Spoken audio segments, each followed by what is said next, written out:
Sociedade Digital. Salve, salve, habitantes da Sociedade Digital! Sejam todos muito bem-vindos ao programa mais tecnológico do seu rádio, da TV e também da internet. No programa de hoje falamos sobre as startups. O mercado de tecnologia cresce, avança, tem oportunidade para todo mundo, mas o Brasil tem um ambiente desafiador. Quero entender como a gente vai lidar com as condições macroeconômicas, baixa cultura de investimento de risco, toda a jornada, desde o early stage até os exits, que são tão comuns nos Estados Unidos e tão raros no Brasil, e como uma gigante do segmento enxerga essa história toda. Para explicar isso para a gente, está aqui a Karina Lima, que é Head de Startups da AWS. Karina, seja muito bem-vinda ao Sociedade Digital. Muito obrigada, é um prazer estar aqui com vocês e para debater um tema que me apaixona tanto, né? Porque falar de empreendedorismo no Brasil com tecnologia é tudo que eu faço 24 horas por dia, então vai ser um grande prazer. Prazer nosso em ter você aqui, e eu vou começar te pedindo para explorar justamente esse ambiente competitivo. O Brasil é diferente. Quando a gente olha os Estados Unidos, aquelas histórias, começou numa garagem. Começou numa garagem, mas antes passou por investidor de risco, fez não sei quantos pitches, arrumou uma grana, colocou todo mundo para trabalhar, com taxa de juros mais baixa. Aqui o negócio é diferente. Apesar de tudo, a gente tem os nossos unicórnios, tem algumas histórias de muito sucesso, mas tem muito desafio. Então, eu quero te pedir uma análise desse ambiente empreendedor brasileiro, mais especificamente para essas startups de tecnologia que compõem o seu dia a dia. Olha, falar de startup no Brasil, para mim, é sinônimo, né? Porque estar num ambiente de risco, num ambiente desenvolvedor, de negócios de risco, é o DNA de um startupeiro, né? Então, eu acho que se tivesse que diferenciar, né, o pequeno negócio de um negócio de startup nesse início da jornada, né, nos estágios mais iniciais de uma startup, eu acho que esse apetite para o risco, além de ser uma empresa fundamentalmente de base tecnológica, o empreendedor de uma startup, ele tem um apetite para o risco diferente do empreendedor de um pequeno negócio convencional. E isso está muito alinhado com o que a gente encontra no Brasil, né? Porque essa volatilidade política, econômica, faz com que a gente tenha uma sensação de que a gente gere negócios como se estivesse andando numa cama elástica, né? A gente fica ali naquela instabilidade, mas isso já é parte da nossa cultura. Então, eu acho que do ponto de vista de empreendedor, nos ajuda a ter empreendedores de startup mais resilientes. Então, apesar dos desafios, apesar dos riscos, eu vejo que a gente consegue tirar grandes unicórnios que muitos começaram na AWS, rodam com a gente até hoje, como Nubank, como Hotmart, como Quinto Andar, e que começaram pequenos tomando um risco grande, mas entendendo que a tecnologia que eles tinham era capaz de promover uma mudança disruptiva, não só no cenário brasileiro, mas no mundo. Então, eu vejo de maneira muito positiva a forma como a gente encara esse negócio. Você falou um ponto que eu tenho curiosidade. Que você falou de unicórnios que começaram na AWS. Essa relação, o custo de troca, à medida que a startup vai crescendo, ganhando musculatura, imagino que seja alto. À medida que ela vai crescendo do nada, se ela tiver numa outra nuvem, atrair para vocês é um trabalho maior do que pegar ali no começo. Uhum. Qual a proposta de valor? Como vocês têm tratado isso para trazer esse ecossistema para perto desde cedo? Nossa, perfeito, né? Os dois maiores custos de um negócio de startup são definitivamente pessoas e tecnologia. Então, a gente sabe que essa equação para o empreendedor ela é muito importante de parar de pé, especialmente enquanto ele está esticando ali o runway, se ele ainda não chegou no break-even, já usando termos aqui do nosso meio com mais naturalidade. Então, sim, é mais difícil. Por isso que a gente tem uma preocupação muito grande, usando já um princípio de liderança da Amazon, que é a obsessão pelo cliente. Então, o nosso primeiro trabalho, antes de nos preocuparmos em trazer alguém de um outro provedor para cá, é de tratar muito bem quem está aqui e entender quem está começando bem no início da jornada e como a gente pode apoiar. Então, a área de startups da AWS hoje, ela não é composta só de um time comercial. Ela tem um time multidisciplinar parte deles formada inclusive com ex-fundadores de startups, ex-investidores, porque a ideia é a gente entender o mercado, entender o que é importante para o investidor e para o empreendedor brasileiro e trabalhar, como a gente diz lá, de trás para frente, né? A partir dessa demanda para entregar mais valor para os nossos clientes. Então, a gente tem um programa de incentivos e créditos chamado Activate, que já ajudou mais de 100 mil startups pelo mundo, muitas delas no Brasil, onde a gente aporta créditos de tecnologia. Então, a gente vira, né, de certa forma, um investidor para ajudar a diminuir um pouco desse custo do início e ajudá-los na adoção dessa tecnologia. Então, é claro que se eles tiverem uma boa experiência conosco, e a gente trabalha para que tenha, a tendência é que ele cresça conosco, né? Mas a preocupação de mantê-los conosco também é muito importante. Então, do outro lado, né, se a gente olha para grandes corporações que decidem por provedores diferentes de cloud, a nossa preocupação é garantir que a nossa nuvem tenha valor e tenha valor para além da tecnologia. Então, como é que eu conecto eles com novos clientes? Como é que eu conecto eles com novas tecnologias? E por que não com investidores também? Então, o nosso olhar ele é muito programático. E aí, falando em programas, eu acho que é um ponto que a gente adora investir, tem feito cada vez mais, são programas de desenvolvimento de negócio. Então, a gente tem um cohort chamado CTO Fellowship, onde a gente tem mais de 200 CTOs que se comunicam, uma comunidade super ativa, que inclusive durante as enchentes do Rio Grande do Sul, essa comunidade se mobilizou junto com a AWS, a gente conseguiu desenvolver negócios ou adaptar negócios de startups que conseguiram ajudar a identificar pessoas em áreas de isolamento durante as enchentes. Então, essa comunidade, ela é viva e ela é nutrida por técnicos, por pessoas de negócio, por pessoas que entendem o mercado de investimento e também por empreendedores que querem ajudar o nosso país a desenvolver novas coisas. Então, eu acho que esse olhar programático também é muito importante para a gente. Você falou de cliente no centro e a Amazon, muitos anos atrás, comprou a Zappos, que era um ícone global dessa relação de cliente e organizações, talvez a empresa que mais personificava essa relação, que depois acabou ficando mais popular, mais comum, acabou caindo nas graças do mercado, e a tecnologia ajuda a tratar de personificação de serviços, de hiperpersonalização. Então, é um modelo de empreendedorismo que foi se adaptando e é um modelo capitaneado por vocês. E eu sou fã dessa estrutura. Falando nos modelos de empreendedorismo, se a gente olhar ali na década de 90, o empreendedorismo de tecnologia no Brasil estava muito pautado nas consultorias. As grandes implantações de RP, CRM, empresas de prestação de serviço que tinham muita demanda, mas que tem uma dificuldade de escolar custo de receita, é mais difícil de escalar, o múltiplo é menor, não é tão fácil se tornar um unicórnio, a menos que o faturamento cresça muito. Depois, ali nos anos 2000, diversas teses tentando se consolidar, a tese das redes sociais, dos portais de conteúdo, da conexão gratuita na internet. Em 2010, a gente aí sim começa a fase redes sociais e aplicativos, Apple Store já crescendo e todo o ecossistema que nasceu em torno disso. 2020, a pandemia muda tudo, cria um novo processo. E aí eu quero te pedir para fazer um resgate ao longo do tempo, como você viu essas mudanças nos empreendedores brasileiros? Nossa, vi muito de perto, né? Porque eu comecei a minha carreira em venda de tecnologia, vendendo mainframe na IBM. Que legal. Então, eu acompanhei muito de perto essa jornada. Sabe e chegar que eu era Unisys, só um parênteses. Tudo bem, é uma rivalidade sadia. Uma rivalidade leve. Mas, então, assim, acompanhar isso de perto e acompanhar a jornada do convencimento do empreendedor brasileiro de que a nuvem era segura. Claro. Né? Porque a gente passou por várias camadas aí. O que eu vejo de grande diferencial, e para mim foi uma oportunidade da gente destravar alguns bloqueios que a gente tinha para o crescimento com a adoção tecnológica, crescimento de negócios com a adoção tecnológica. Então, assim, antes a gente precisava de um investimento de CAPEX muito forte. Não importasse, mesmo sendo uma consultoria, de alguma maneira você precisava ou que o seu cliente ou que você mesmo tivesse um investimento muito grande em CAPEX, o que significava investir em grandes servidores. Então, a gente tinha bancos investindo nos mainframes e em outras soluções. A gente tinha... Eu me lembro que um dos projetos que eu trabalhei lá no início foi um programa de bilhetagem eletrônica de transporte.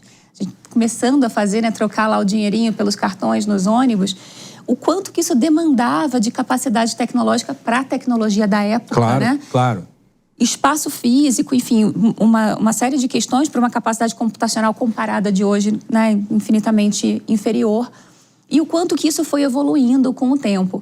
Eu vejo que para lá, então a gente precisava de grandes volumes de investimento muitas vezes ou próprio ou de grandes corporações. Então isso criava barreiras de entrada muito importantes para o desenvolvimento de novos negócios e poucos novos entrantes. E eu acho que a nuvem, ela democratizou isso, né? Então, vindo nessa jornada, a gente está há quase 2 décadas nesse caminho, né, da adoção da nuvem. A gente começou usando para a gente mesmo, né? Então, a AWS é uma startup que nasceu para prover serviços para a Amazon e entendeu que isso era uma excelente oportunidade de negócio. Então, eu acho que a adoção no Brasil da nuvem também tem essa jornada. Então, os nossos primeiros clientes no Brasil foram startups, porque se vê na nuvem uma baixa barreira de entrada para investimento em tecnologia. Então, eu tenho uma ideia. Cara, deixa eu testar. Claro. Pouquinho dinheiro, começo a investir, começo a usar. E se eu tenho uma tese que ela é replicável, ela é escalável e ela é fácil de explicar, eu posso ter uma boa tese para uma startup e talvez uma startup com crescimento exponencial. Mas o meu custo de entrada, ele está muito mais baixo do que eu teria antes. Se eu tivesse que ter uma ideia, desenvolver um plano de negócio, investir em grandes servidores, construir um data center para testar uma hipótese e aí ver se eu vou escalar ou não. Então, eu acho que a nuvem, ela ajudou demais o empreendedor a conseguir fazer isso. Daí a gente vê unicórnios que tiveram essas 3 perguntas bem respondidas com uma boa base tecnológica para os seus negócios escalarem exponencialmente. Então, para mim, assim, olhando essa jornada, olhando do nosso ponto de vista, a gente vê startups adotaram muito rápido. Na sequência, a gente viu fintechs crescendo muito, e aí eu acho que o Brasil tem um papel pioneiro, porque a gente tem um desenvolvimento de uma regulamentação favorável para a competição nesse cenário. Então, fintechs vieram adotando a tecnologia de nuvem de uma maneira muito importante. E aí eu acho que se abre para as grandes corporações, né? Acho que as grandes corporações olham e falam, agora dá, então vamos tentar. E aí começaram a tentar, acompanhei essa jornada. Foi muito interessante, eu lembro de explicar para grandes corporações o que era adotar a nuvem há alguns anos atrás, convencer de que era seguro, convencer de que podia botar... Onde é que fica? Pois é, e hoje a gente vê que todo mundo usa. Então a gente tem grandes empresas como Itaú, Petrobras, adotando a nuvem com muita confiança e entendendo que para que você confie por trás, tem que ter empresas que olhem isso com responsabilidade, porque a gente está falando de dados, e dados são muito críticos, né? Hoje é o ouro do século XXI, então a gente precisa ter responsabilidade com esses dados, responsabilidade com a segurança das informações que estão sendo trafegadas ali e com a disponibilidade desses sistemas. Então, eu acho que se a gente entende que isso está bem seguro, está bem alicerçado, é uma boa plataforma para negócios crescerem. Então, eu estou super feliz e acho que a gente vai crescer mais. Você sabe que, de vez em quando eu falo aqui dos meus professores da faculdade, né? E tinha quando a gente estava começando lá, imagina, no 90 e pouquinhos, falando sobre hardware e software, que ele sempre falava, hardware é o que você... software é o que você xinga, hardware é o que você chuta. E aí eu tinha um cliente que estudou comigo, que ele falava, vou botar na nuvem. E aí, eu chuto o quê? Esse era um problema, né? Tinha uma questão de evangelizar o mercado que vocês tiveram que passar. E nesse processo de evangelização, as empresas acabaram sendo um cliente potencial importante, porque essas teses que você falou sobre validar, explicar e testar, elas podem ser facilmente feitas na nuvem e preservando a sua infraestrutura tecnológica, preservando uma questão de segurança, às vezes criando spin-offs de empresas que protegem aquele CNPJ principal. Enfim, tem uma série de razões para uma empresa fazer isso. Quero te perguntar sobre a natureza do empreendedor brasileiro. Quando a empresa testa, ok. Quando os empreendedores do eixo Rio-São Paulo, que é onde estão, ou pelo menos onde está a maior parte dos unicórnios brasileiros, eles testam, ok também. Como você tem visto essa disseminação da cultura de empreendedorismo pelo Brasil? A gente tem alguns centros, o César no Recife, talvez o Porto Digital ali seja o mais emblemático. Mas como você tem visto isso? Agora tem no Centro-Oeste uma galera tentando se colocar em Goiás sobre inteligência artificial, mas ainda existe uma concentração muito grande, naturalmente, ela acompanha a distribuição do PIB, lógico, eu também acho.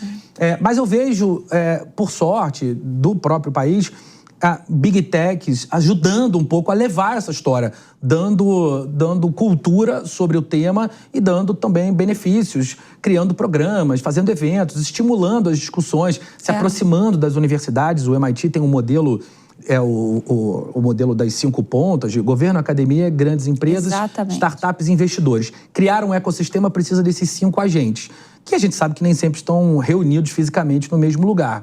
Como vocês têm visto e o que dá para fazer para a gente ter mais empreendedores espalhados pelo Brasil? Eu ia puxar o ponto mesmo de que eu acho que não dependem só de grandes corporações ou de startups ou de empreendedores, mas o ambiente, para estar favorável, o governo precisa ser parte disso. Concordo. E o estímulo à educação e investimento, né? Então, para a gente isso é um ponto tão importante que a gente colocou uma meta de até ano passado treinar 24 mil pessoas em inteligência artificial gratuitamente. A gente fez uma parceria com o Sebrae e a gente treinou 33 mil aqui no Brasil.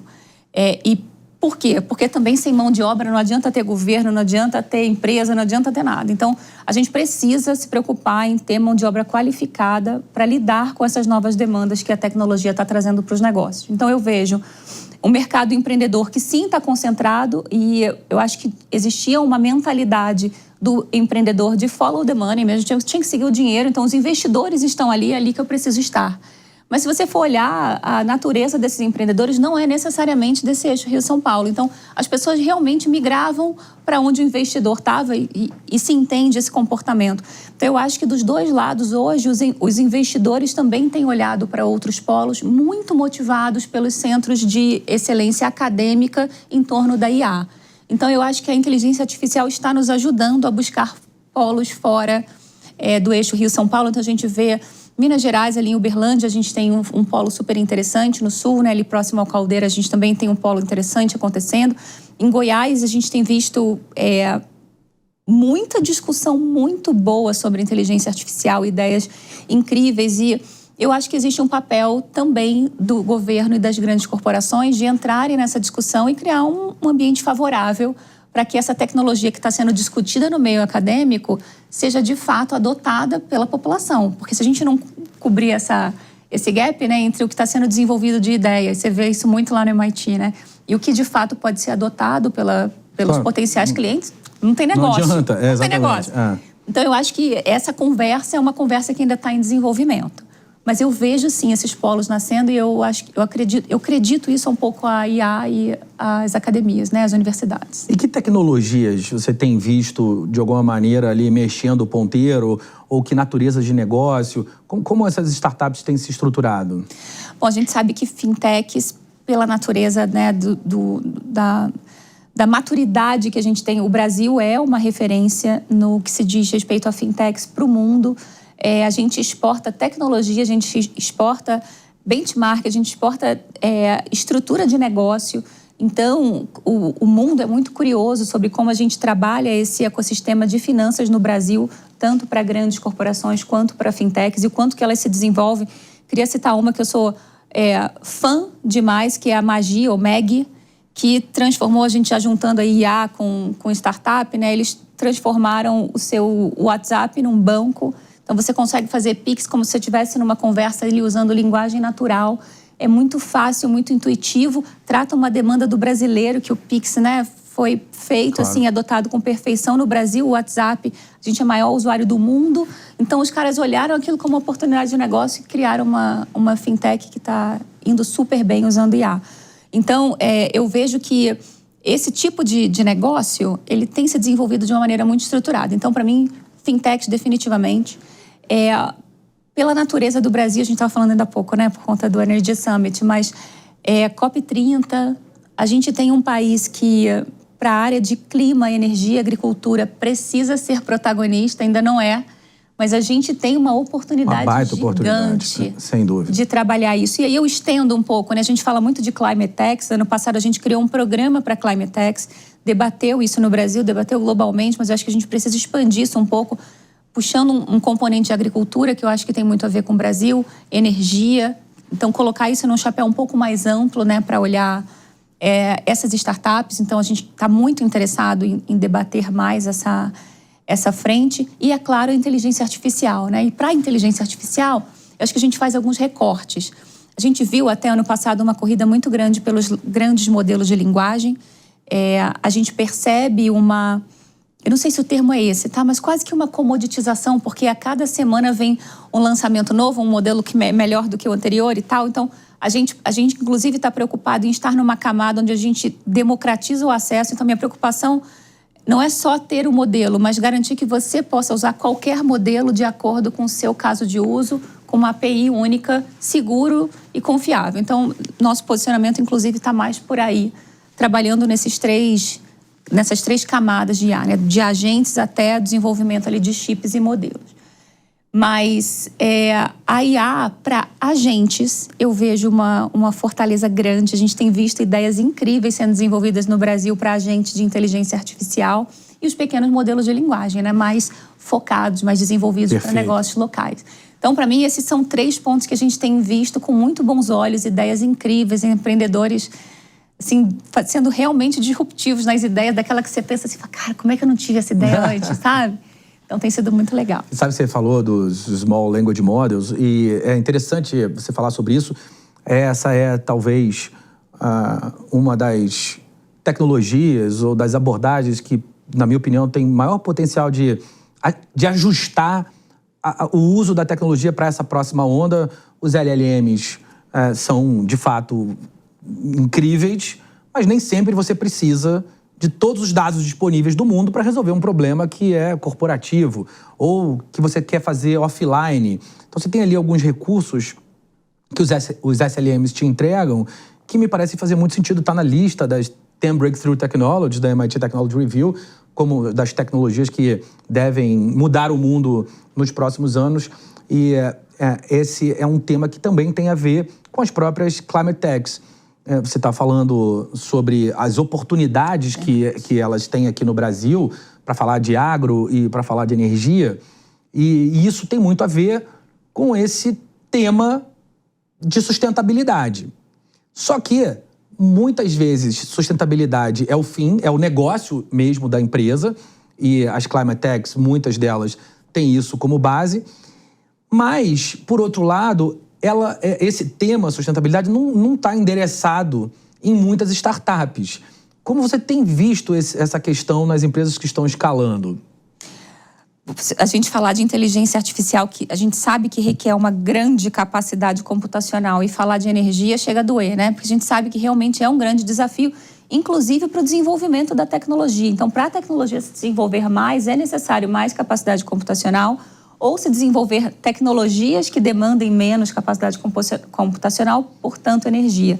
E para a gente é uma grande preocupação, né? Então, a AWS tem uma preocupação, especialmente aqui no Brasil, de ter 100% da energia consumida pelos nossos data centers limpa. A gente até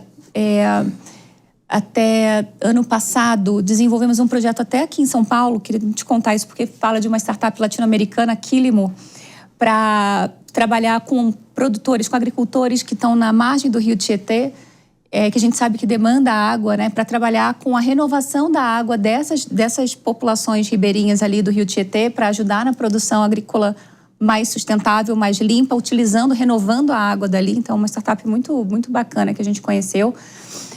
Mas a gente vê que é um desafio. Então, tanto para desenvolvimento de novas tecnologias, quanto para a adoção da tecnologia, e eu não acho que seja só para Climate Techs, né? Elas estão ali tentando resolver o meio do caminho, mas resolver passa por consumo de energia, né? Então, eu acho que a gente está vivendo um momento de muita reflexão sobre isso. Eu vindo para cá até pensando sobre essa trend que a gente tem visto dos desenhos animes sendo feitos com inteligência artificial, e eu fiquei pensando assim, será que as pessoas entendem que cada vez que elas brincam ali na tecnologia, elas também estão consumindo energia? Muita. Então, eu faço uma convocação para essa nossa reflexão pessoal também, né? Não é responsabilidade só das empresas de energia ou só das climate techs resolver um problema que quem consome somos nós. Então, eu acho que é uma responsabilidade compartilhada que a gente precisa tratar com muito respeito, porque senão o nosso planeta não aguenta, né? Karina, a gente já está se encaminhando aqui para o final. Eu quero te pedir uma dica, um conselho, enfim, uma forma da AWS se relacionar com quem está começando a sua startup, está pensando em como construir seu pitch, como levar a sua ideia para frente, de que maneira vocês podem se conectar? Gente, conversa com a gente. Pode me procurar no LinkedIn, pode procurar qualquer pessoa da AWS que eles vão fazer a sua demanda chegar até a gente. Se é uma startup, se é uma ideia que pode virar uma startup, conta com a gente, porque o nosso time, ele não olha o tamanho da empresa. Ele olha como, de fato, a gente pode ajudar essa ideia a se transformar num negócio capaz de impactar o Brasil e o mundo. Então, a gente vai fazer a revisão de pitch, a gente vai conectar com o investidor, a gente vai entender qual o suporte tecnológico necessário, a gente vai conectar com potenciais clientes. Então, o nosso papel aqui é servir os nossos clientes, se puder botar o crachá deles no nosso peito e ajudar eles a crescer e mostrar que a tecnologia deles, de fato, pode agregar valor para o mundo. Então, pode procurar a gente. Mas tem áreas, tem ali, fora as fintechs, como você falou, tem os primeiros passos para a galera começar. O que a empresa, o que o empresário, o empreendedor pensa antes de procurar vocês? Quais são as características daquela startup que você fala, isso aqui tem coisa boa? Não existe uma característica específica, por isso que eu estou dizendo que pode procurar. Porque a gente ajuda a fazer esse refinamento da ideia. A gente faz as perguntas que têm que ser feitas para a gente pensar junto se aquele negócio vai à frente ou não. Então, é claro que se você for através de uma organização, como eu falei que a gente tem parceria com organizações como o Sebrae, como o Cubo, com o próprio Instituto Caldeira e outras, você vai chegar para nós um pouco mais trabalhado, né? Porque você já passou por uma jornada empreendedora inicial. Mas essa não é só o caminho. Então, através do nosso site, Startups @Amazon, você consegue acessar a gente lá. Tem informações sobre esse programa Activate. Então, lá você consegue saber como você pode aplicar para créditos de tecnologia, para começar a testar a ideia. Não, eu preciso conversar com alguém para entender se de fato essa tecnologia é capaz de me ajudar. Então, ok. Então, a gente consegue por lá também te encaminhar. Então, a gente tem uma equipe grande hoje no Brasil dedicada a falar com empreendedores brasileiros para ajudar essas startups a saírem, inclusive, do papel, se ainda não tiver tecnologia. Karina, muito obrigado. Foi muito legal a conversa. Karina Lima, Head de Startups da AWS. Um prazer ter você aqui. Um prazer meu. Obrigada. É isso. Semana que vem a gente se encontra. Desenha aí o seu business plan. Procura a Karina, que tem muita coisa boa para fazer pela frente. A gente se encontra por aqui e segue desvendando os mistérios da nossa sociedade cada vez mais digital. Um abraço para você que nos ouve ver. Tchau, tchau.